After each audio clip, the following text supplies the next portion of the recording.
অভিযোগ যে আমাৰ বাৰিচালা মাটিখন চানমিয়ে মোল্লা, মিনাজ মোল্লা, মন্তাজ মোল্লা তেওঁলোকৰ নামত কৰি লৈছে। কোনো সূত্ৰ নাই, এনেই কৰি লৈছে মৰাৰ পিছত। কৰি লৈ বেদখল কৰি আছে, বাকী যিখিনি আছে বেদখল কৰি আছে আৰু অত্যাচাৰ কৰিও আছে, বেলেগৰ লগত বিক্ৰী কৰিও আছে। চানমিয়ে মোল্লা, মিনাজ মোল্লা, মন্তাজ মোল্লা তেওঁলোকে লৈছে, বেদখল কৰি লৈছে আৰু যিখিনি আছে বেদখল কৰি আছে তেওঁলোকে। হয়, মোৰ হাজবেণ্ডৰ আছিল। আছে আছে আছে কেনা মাটি হয় আমাৰ আব্দুল সুলতান মোল্লা। হয়, নাই ঢুকাইছে, ঢুকোৱাৰ পিছত এনেকুৱা কৰি আছে তেওঁলোকে। চানমিয়ে মোল্লা, মন্তাজ মোল্লা, মিনাজ মোল্লাটো এতিয়া নাই, ঢুকাইছে।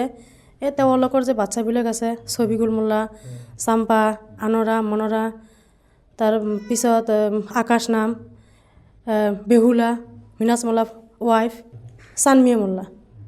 গোটেই মাষ্টাৰ মাইণ্ডৰ নাম হৈছে চানমিয়ে মোল্লা। চানমিয়ে মোল্লা এই ২ নম্বৰী কামেই কৰে। মানুহৰ মাটি ২ নম্বৰী কৰা কাম, বেলেগৰ মাটি দখল দিয়া কাম, এই ভূ মাফিয়া হয়, গো মাফিয়া হয়, সেনেকৈ ২ নম্বৰী কামেই কৰি থাকে।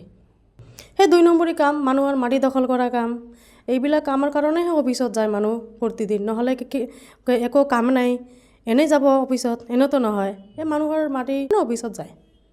মাটিৰ দালাল, মাটিৰ দালালে হয়, গো মাফিয়াও হয়। 1 বিঘে 3 কঠা 11 লেচা আছে।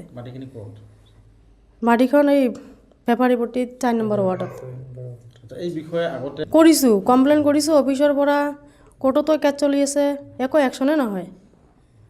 থানাতো কেছ দিছোঁ, তাতো একশ্যন নহয়। জনাইছোঁ, জানে, কিন্তু একশ্যন নলয় না। 3 কঠাটো তেওঁলোকৰ নামত কৰি নিছে। চানমিয়ে মোল্লাৰ নামত কৰিছে, মিনাজ মোল্লাৰ নামত কৰিছে, মন্তাজ মোল্লাৰ নামত কৰিছে। আৰু মোৰ 1 বিঘা 11 লেচা যিখিনি আছে সেইখিনিও দখল দিয়াৰ কাৰণে চেষ্টা কৰি আছে, প্ৰতিদিনে কৰি থাকে। কাৰণে আহে নুৰক মণ্ডল আছিল, 3 কঠা মাটি এনেকৈ কৰি ল'লে, কোনো সূত্ৰই নাই।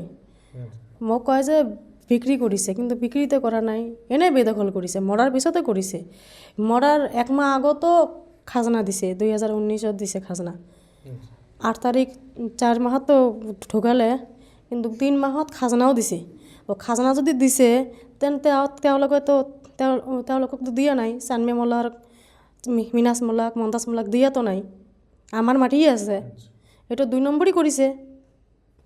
এই নুৰক মণ্ডলে মানে বাটৰা টাটৰা যা যাৱতীয় আছে কৰি দিছে। বাকী যিখিনি আছে মাটি আছে, যাবই নোৱাৰোঁ, মাৰিবৰ কাৰণে আহে।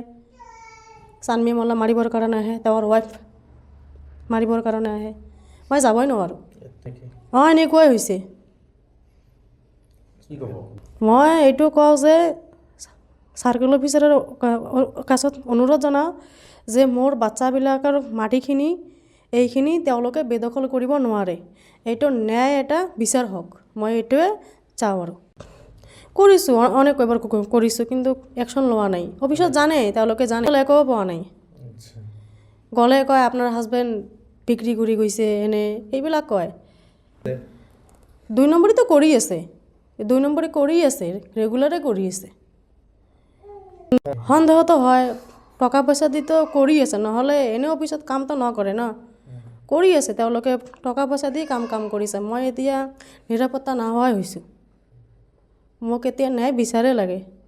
মই অকলে মহিলা মানুহ, মই অকলে বাচ্চাবিলাকক পঢ়াই আছোঁ, তেওঁলোকৰ দেউতাকেতো নাই। মানে কোৰ্ট কাছাৰী অফিচত যাবই নোৱাৰোঁ, ভয় ভাবুতি দিয়ে, এনেকুৱাই কৰি আছে। আৰু মই এইটো ন্যায় বিচাৰি চাওঁ।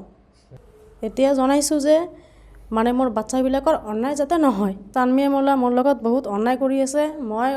মই খুজি আছোঁ যে চানমিয়ে মোল্লাক ন্যায় মানে আইনৰ মানে গ্ৰেপ্তাৰ কৰিব লাগে। আৰু কিয় সি ভূ মাফিয়া হয়, গো মাফিয়া হয়, এইবিলাক 2 নম্বৰী কাম কৰি থাকে।